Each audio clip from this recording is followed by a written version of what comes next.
donne la possibilité de revenir vers le Père.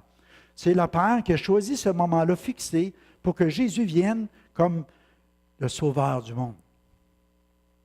Moi, je pense qu'on doit reconnaître et on doit voir à travers tout ça que le salut de Dieu a une valeur inestimable. Puis on ne peut pas l'acheter avec l'or et l'argent. Quand que les anges ont chanté, puis ont célébré, puis on sait que quand Jésus est venu, quand que l'annonce a été faite au berger, il y avait une multitude d'anges qui ont commencé à célébrer, puis ont dit « Gloire à Dieu au plus haut des cieux et paix sur la terre aux hommes qui l'agréent. » Et je crois qu'on doit réaliser une chose, que c'est le Père qui a décidé de dire « Il va y avoir de la joie dans le ciel, il va y avoir de la joie sur la terre aussi. » C'est pour ça qu'il a choisi les bergers, pour qu'ils soient remplis de joie en voyant Jésus qui était né. Parce que le Père avait voulu qu'au moment fixé, que Jésus vienne, puis qu'il naisse, et puis qu'on puisse réaliser que les anges, ils sont en train de dire « Gloire à Dieu au plus haut des cieux et paix sur la terre aux hommes qui agréent aux hommes », que le Père, dans son cœur, il a la disposition de sauver. Il a la disposition parce que le Père, dans son cœur, il veut que personne périsse. Il voudrait que tous viennent à la repentance, que tous puissent connaître Jésus comme Sauveur et Seigneur. Puis je pense qu'on a besoin de revenir dans le Jardin d'Éden. Au début, quand le Père descendait pour passer du temps avec Adam et Ève, puis à chaque fois qu'il passait du temps avec eux autres, il y avait de la joie, il y avait de l'amour, il y avait de la paix, et tout le règne de Dieu était là. L'amour, la paix, la joie par le Saint-Esprit. Il vivait quelque chose de vraiment intime dans cet amour-là. Puis le péché est venu, le Satan il est venu. Il est venu briser ces choses-là. Vous allez comprendre le vrai sens de Noël du message. Parce que notre foi n'est pas basée sur ce que nous faisons. Moi, c'est là-dessus que je veux tirer votre attention ce soir. C'est le message de Noël nous rappelle que notre foi est basée sur ce que le Père nous offre dans sa grâce infinie. Retenez ça. La joie de Noël, retenez, c'est juste ce que le Père nous offre. Il nous offre son Fils. Et il nous donne son Fils.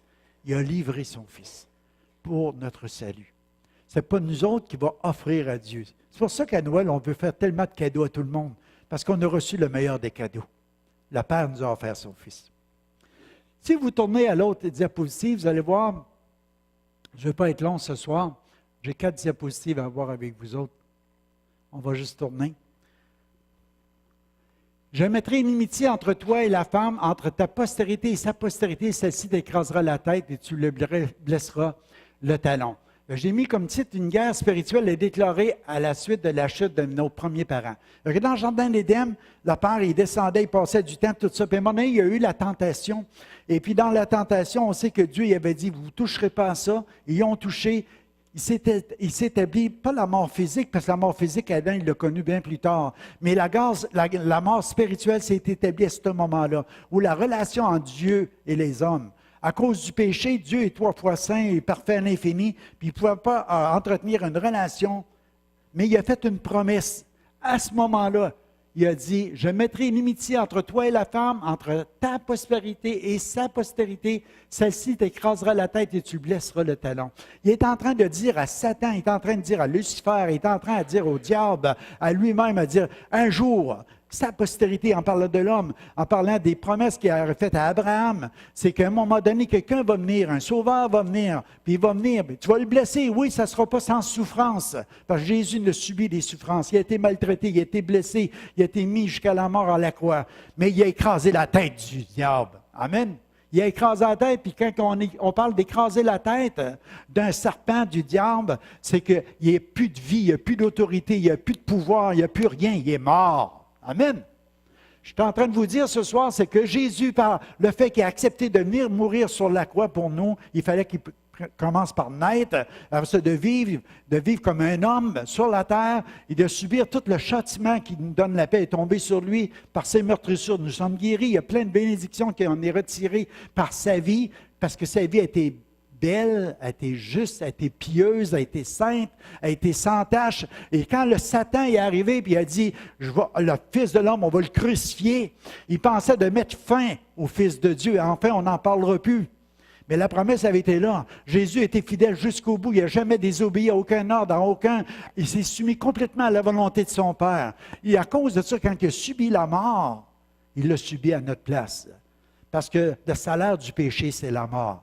Jésus n'avait commis aucune faute, aucun manquement, aucun péché. Mais il a pris nos péchés sur lui.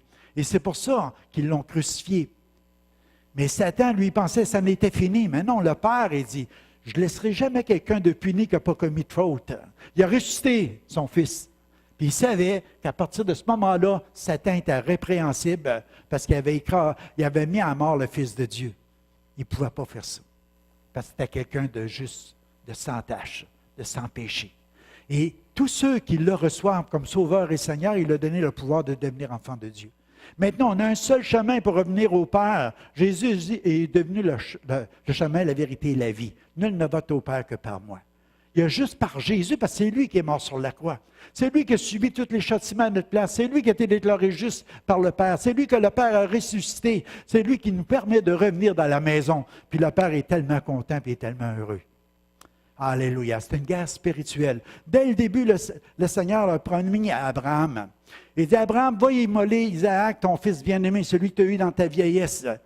Puis Abraham, il avait été appelé l'ami de Dieu. Il était tellement proche de Dieu. Dieu, il a dit, OK.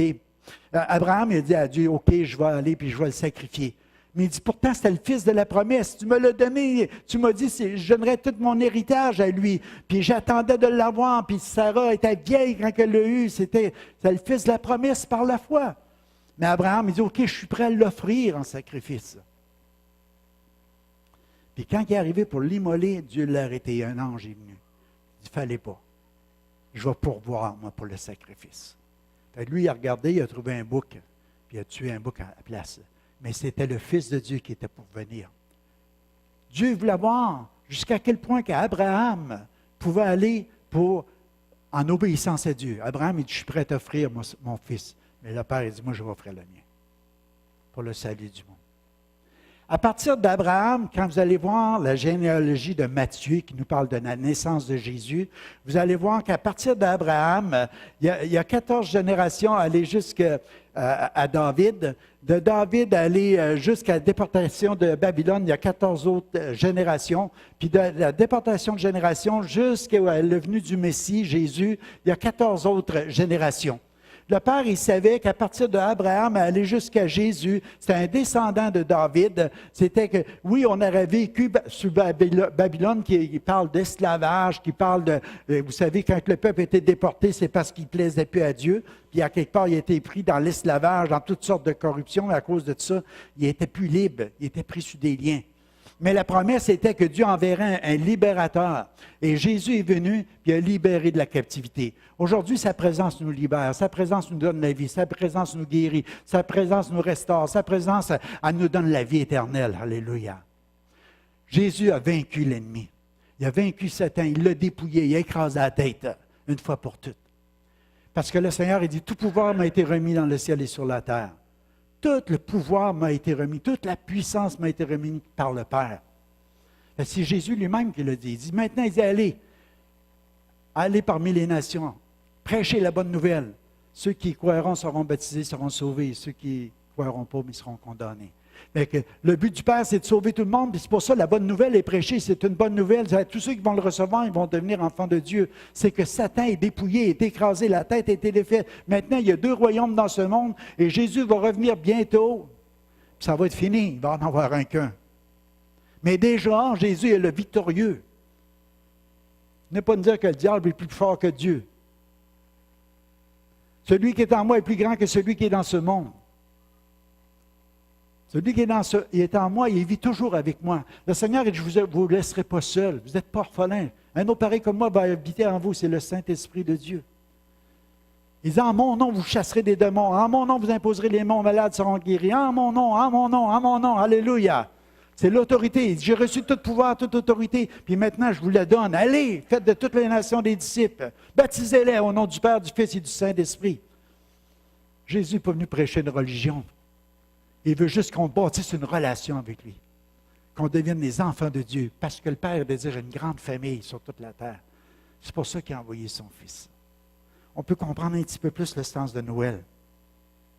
Jésus, c'est l'accomplissement de la promesse du Père, de celui qui va venir écraser la tête de l'ennemi. Oui, il a été blessé, parce qu'on sait qu'il n'a pas eu ça facile. Vous savez, quand Jésus est né, Hérode, tout de suite au début, on voit que le royaume des ténèbres, en arrière du roi Hérode, là, du gouvernement humain, il y a toutes les principautés, il y a tout le côté des autorités spirituelles dans les lieux célestes qu'on ne voit pas, dans les ténèbres, dans les noirceurs de la... Et puis il a essayé de faire tuer tous les enfants. Imagine, faire tuer, massacrer des enfants. Je ne sais pas, à Bethléem, c'est une petite localité. On parle peut-être qu'il y avait entre 20 et 30 enfants en bas de 2 ans qui ont été tués par Hérode à cause qu'il avait peur de perdre sa royauté, parce qu'ils ont dit, il y a un Messie qui est né, il y a quelqu'un qui va devenir le roi, parce que les mages sont descendus pour lui offrir de l'or, de l'encens, puis de la myrrhe. Puis là, les autres, Hérode, il a entendu dire ça, il a fait venir avec la ruse, puis il a dit, où est-ce qu'il est, l'enfant? Je vais aller l'adorer, moi aussi. Mais le seul but qu'il avait dans sa tête, lui, c'est que je vais le tuer, il ne prendra pas ma planche, je ne perdrai pas ma job. Fait que Jésus, parce que Dieu, il est bien plus puissant que l'homme, il a déjoué ses plans. Il a donné un songe, puis il a fait déplacer, puis il a envoyé Joseph en Égypte. Vous connaissez l'histoire. Vous savez de quoi qu'on parle.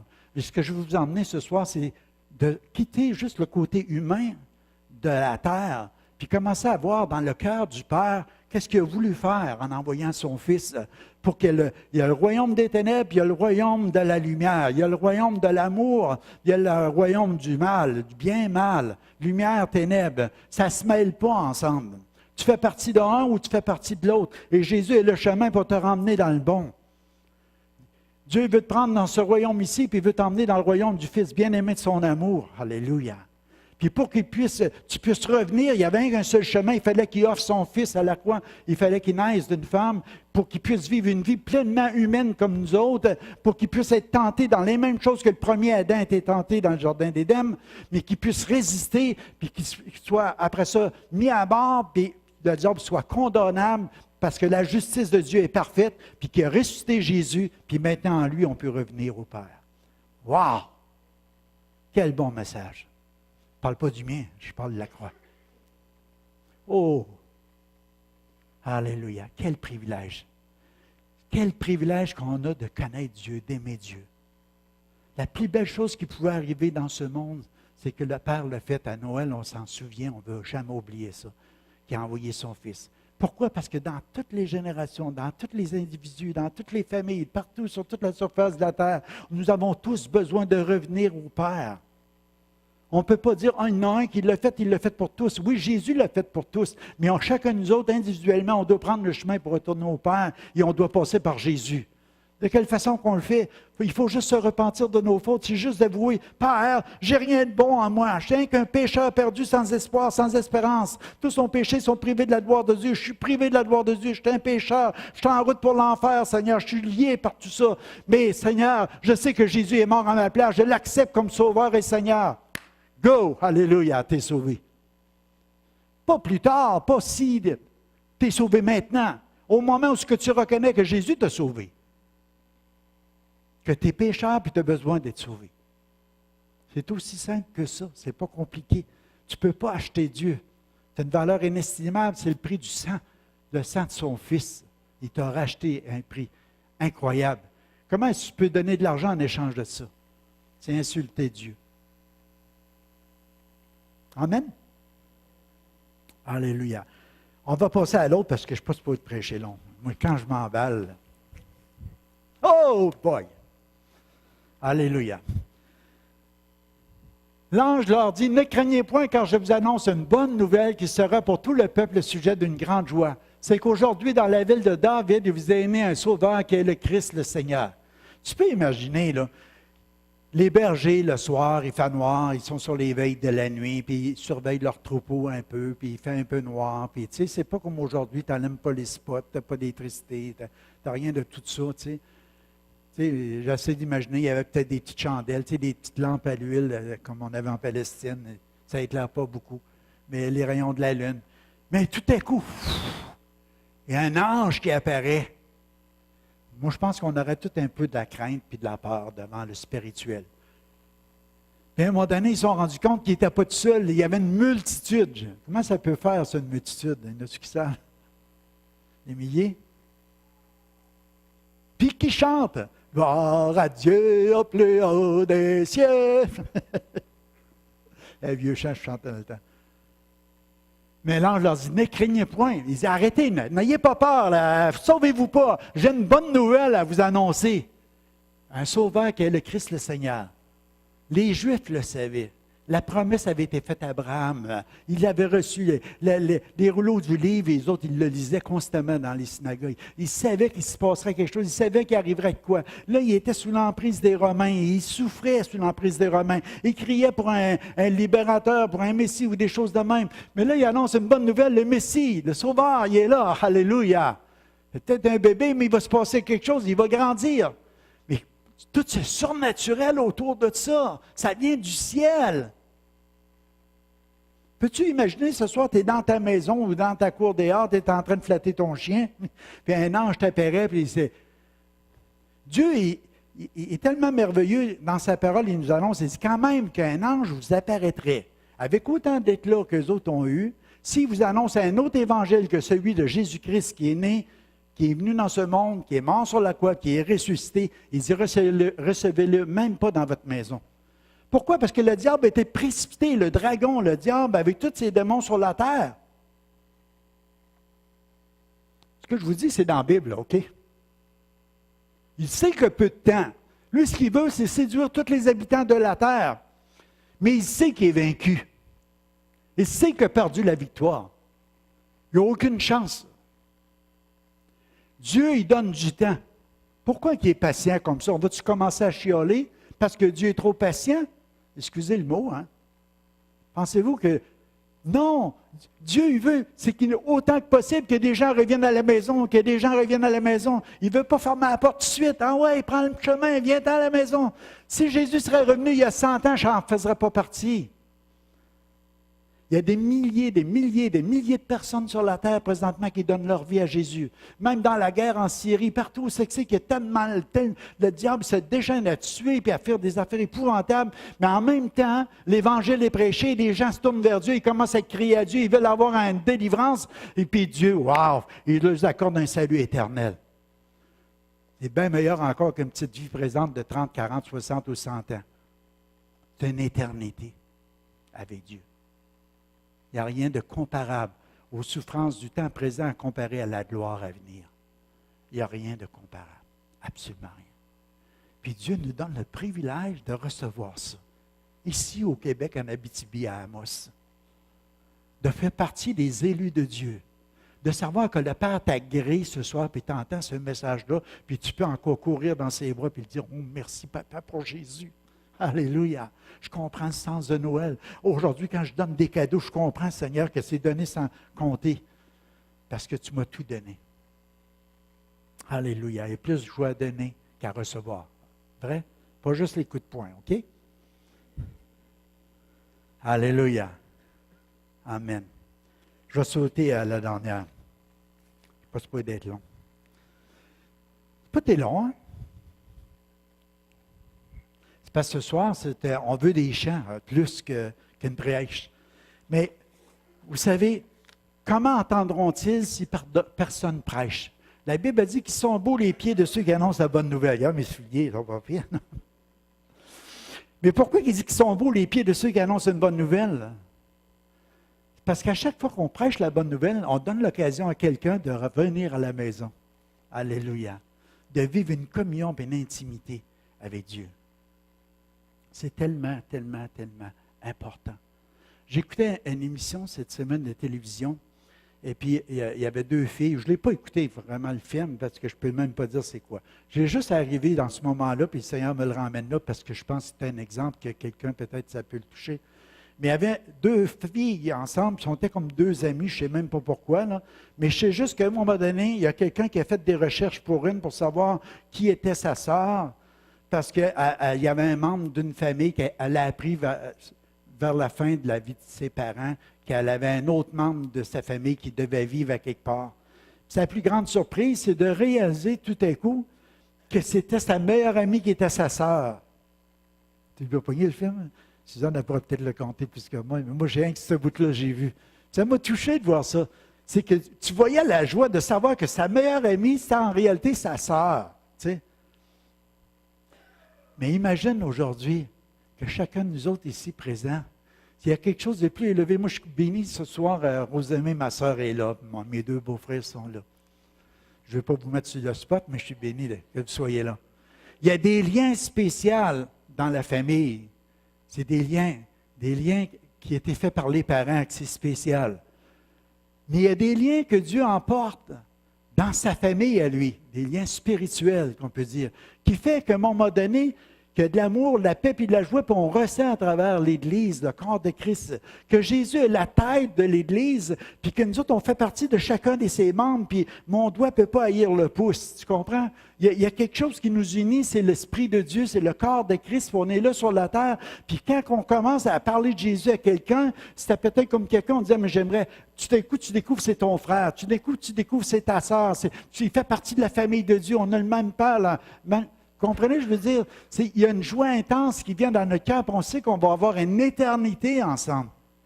Ce que Jésus est en train de faire, regardez dans le dernier passage, Jésus s'est approché de leur parler, il dit, « Tout pouvoir m'a été donné sur la terre et dans le ciel. Allez, faites de toutes les nations des disciples, les baptisons au nom du Père, du Fils et du Saint-Esprit, et enseignez-leur à observer tout ce que je vous ai prescrit. Et voici, je suis avec vous tous les jours jusqu'à la fin du monde. » Ce que je veux vous dire ce soir, c'est que sa présence, la présence de Jésus.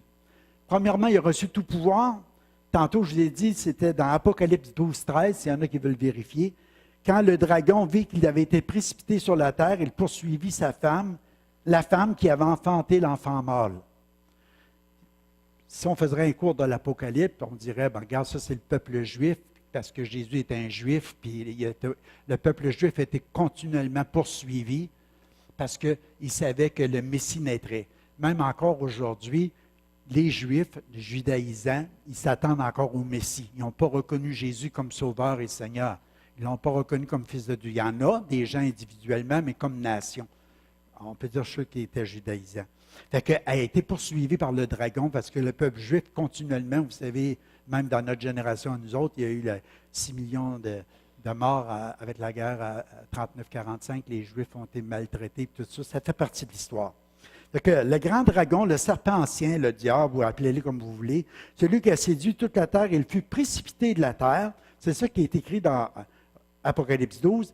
Et ses anges furent précipités avec lui. Parce qu'il y a le tiers des anges qui se sont détournés de Dieu pour suivre Satan dans la chute, quand il a été trouvé coupable dans le ciel. Que l'histoire ne nous est pas toute racontée, mais que tu peux lire à certaines places dans la Bible, il laisse sous-entendre des choses, qui fait que Satan, tu sais, en 2 mots, c'est lui qui dirigeait la louange à Dieu et l'adoration. Puis à un moment donné, il l'a emmené sur lui-même, en 2 mots. Fait que c'était comme le chef de louange qui emmène les gens à célébrer Dieu, comme Sylvie faisait, puis à un moment donné, elle dit, « Arrêtez de célébrer Dieu, célébrez-moi, adorez-moi. » Oups, palaille! Problème, hein? Pour que Sylvie, elle ne sait pas, elle vient de rentrer.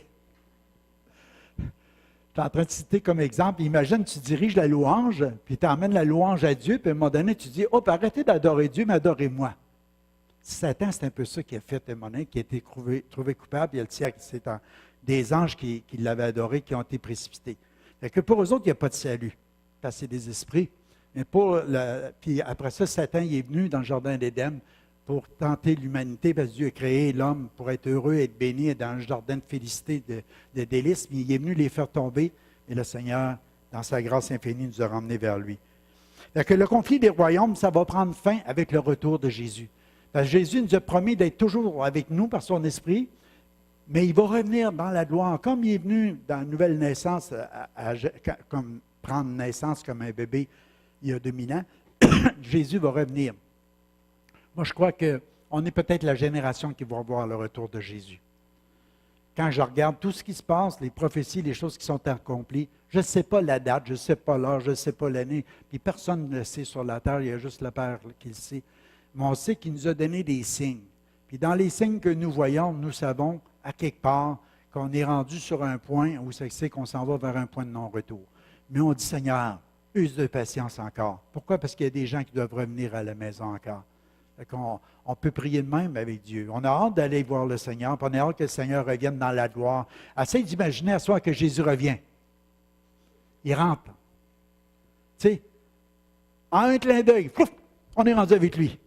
Les morts ressuscités, nous les vivants qui sont restés pour son événement, on est enlevés à la rencontre du Seigneur dans les airs. On va être toujours avec lui. Mais pour ceux qui vont rester, wow, ça ne sera pas drôle. Fait qu'on est bien mieux d'être avec lui. Fait que l'accusateur a été jeté hors du ciel. Nous avons vaincu grâce au sacrifice de l'agneau, grâce au témoignage que nous rendons de lui. Nous sommes prêts à renoncer à tout et à mourir pour Jésus. Ça, c'était mes notes que j'ai marquées, juste pour dire que Dieu a déjà instauré son royaume. Le royaume n'est pas là à frapper nos regards. Le royaume est en nous. Il est parmi vous, il est autour de vous. C'est Jésus. Quand tu acceptes Jésus comme sauveur, tu dis à Jésus, viens régner dans mon cœur. Tu fais partie du royaume de Dieu. Tu étais dans le royaume des ténèbres et transporte dans son royaume du Fils bien-aimé de son amour. Tu es déjà en lui, tu as déjà la paix dans ton cœur, tu sais que tu es pardonné, tu sais que si tu meurs, tu t'en vas dans sa présence. Tu vis encore sur la terre, puis en même temps, tu vas côtoyer des gens qui ne connaissent pas Dieu, qui ne veulent rien savoir de Dieu. Mais en même temps, les deux royaumes sont encore là, mais nous autres, on est dans celui qui est plus que vainqueur. Parce que l'autre a été vaincu. C'est Jésus qui l'a vaincu, ce n'est pas nous. Mais nous, on annonce la bonne nouvelle. On dit aux gens, regarde, si tu en viens ici, tu es dans le bord des vainqueurs. Si tu restes là, tu es dans le bord des vaincus. Tu vas avoir de l'espoir. Denis, on disait ça tantôt. Hein? Quand tu as la foi, tu as de l'espoir, tu as de l'espérance. Tu sais que les choses les meilleures vont se passer. Il y a toujours quelque chose qui va arriver, même si tu vis. Moi, je vous dis ce soir, même si tu es chrétien, tu vas vivre des saisons difficiles. Tu vas vivre des souffrances encore. Tu vas vivre la maladie. Tu vas vivre des saisons plus difficiles. Mais on a celui en dedans de nous qui nous donne l'amour, la paix, la joie par le Saint-Esprit. À travers toutes ces épreuves-là, on peut retrouver la paix du cœur, on peut retrouver l'espoir que Dieu va intervenir. Puis si, dans cette vie-ci, ça se termine, mais on a une vie meilleure avec lui. C'est cette espérance-là qui nous aide. C'est un ancre sûr. C'est comme quelqu'un qui va ancrer son bateau. Tu sais, il lance son ancre dans le fond de l'eau, puis ça reste pris. Puis là, tu ne pars pas à la dérive. Nous autres, quand on donne notre vie au Seigneur Jésus comme Sauveur et Seigneur, on lance l'ancre l'autre bord, tu comprends? Dans l'éternité du Père par Jésus. Puis on a cette ancre sûre là, que quoi que ce soit qui arrive, on est ancré à bonne place. Alléluia. Personne ne peut nous faire dériver. On reste accroché à lui, à Jésus. Amen. Fait que je termine par ça. Sa présence déplace les anges, les bergers, les mages. Sa présence, elle a attiré les Juifs, les Grecs, les gentils, les Samaritains, les pécheurs, les bons comme les méchants. Sa présence transforme, guérit, délivre, restaure. Sa présence apporte le courage, rend les peureux audacieux. Pensez à Pierre. Elle nous donne l'espoir, elle nous donne le courage, la force de parler en son nom. Elle apporte le salut, elle apporte aussi la controverse, elle apporte aussi la joie. Elle apporte aussi la colère. Sa présence nous est toujours assurée par lui-même. Et je serai toujours avec vous jusqu'à la fin du monde. Elle nous édifie, elle nous construit, elle nous guérit, elle nous communique le désir de parler de lui. Vous savez, Jésus est né pour être rejeté, maltraité, crucifié, mais il est ressuscité. Alléluia. Il est vivant. Il vit au siècle des siècles. Alléluia. Jésus a tout subi ça par amour pour nous permettre de revenir dans la maison du Père. Alléluia. On va terminer par une prière. Je vais appeler l'équipe à venir prendre place pour la célébration. On va continuer. Mais j'aimerais ce soir que pendant tous ces chants-là, il doit y avoir tous des vieux cantiques, je crois. Là. Moi, je vais avoir la surprise avec vous, mais je connais un peu leur cœur. Mais à travers tous ces chants-là, ce soir, arrêtez-vous à travers le message que vous avez entendu. Dites-vous une chose, c'est, je ne vous parle pas de religion ce soir. Je ne vous dis pas une église est meilleure qu'un autre ou quoi que ce soit, ça n'a rien à voir. Ça n'a rien à voir. Je vous parle juste de vivre de quoi de vrai avec lui.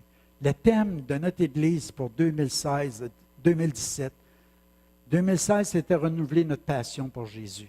On a besoin d'être en amour avec Jésus, d'être passionné de Dieu, des choses de Dieu. Puis je pense, si vous avez vu un petit peu, je commence à être plus pensionné un peu à la fin de 2016. Mais 2017, c'est d'être authentique, c'est d'être vrai, de ne pas essayer de jouer un jeu. C'est facile de tomber avec la couverture de la religion. Tu sais, tu perds à bout devant quelqu'un, mais en arrière, d'être vrai, d'être ce que tu es. Le Seigneur va te changer, va te transformer, mais donne-y juste la possibilité. Fais juste dire, Seigneur, tu sais comment je suis, je veux être ça. Mais je me donne à toi, puis fais ce que tu veux avec moi. transforme-moi, change-moi, rends-moi comme Jésus. De gloire en gloire, par ton esprit, emmène-moi à l'image de Jésus en 2017. Et je crois que le Seigneur va entendre votre requête et votre prière, puis il va le faire. Puis, à l'endroit où tu vas aller, les gens vont le remarquer. Ils vont dire, wow, qu'est-ce qui arrive avec toi? Je me laisse transformer par Jésus. Je me laisse changer par lui. Ça va tout faire la différence. C'est comme ça que tu vas attirer les gens vers Jésus, en étant vrai avec lui, avec Dieu, puis vrai avec tes semblables. Accepter les autres aussi tels qu'ils sont. Pas essayer de changer les autres pour que les autres, tu puisses les aimer. Je ne pense pas que Dieu, c'est ce qu'il veut. Il y a un Dieu qui a le pouvoir de changer quelqu'un. On ne peut même pas changer de soi-même. Pourquoi essayer de changer notre partenaire ou les autres? Mais à accepter qu'ils sont tels qu'ils sont, à être vrais dans ce que nous sommes. Amen. Je fais une prière, puis il nous dirige dans les champs. Alléluia. Père éternel, tu as entendu cette requête ce soir, Seigneur.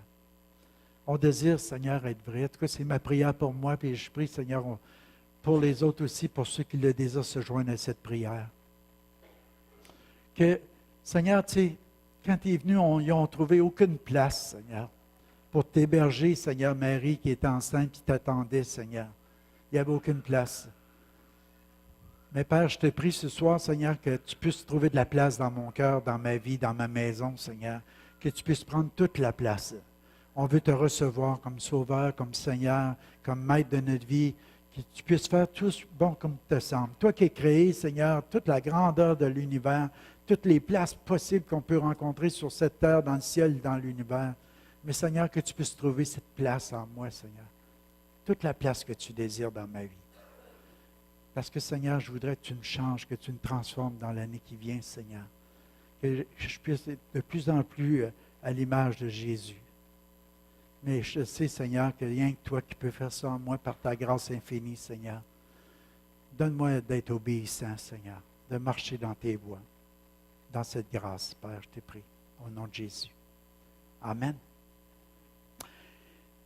Passez un joyeux temps des fêtes, un joyeux Noël.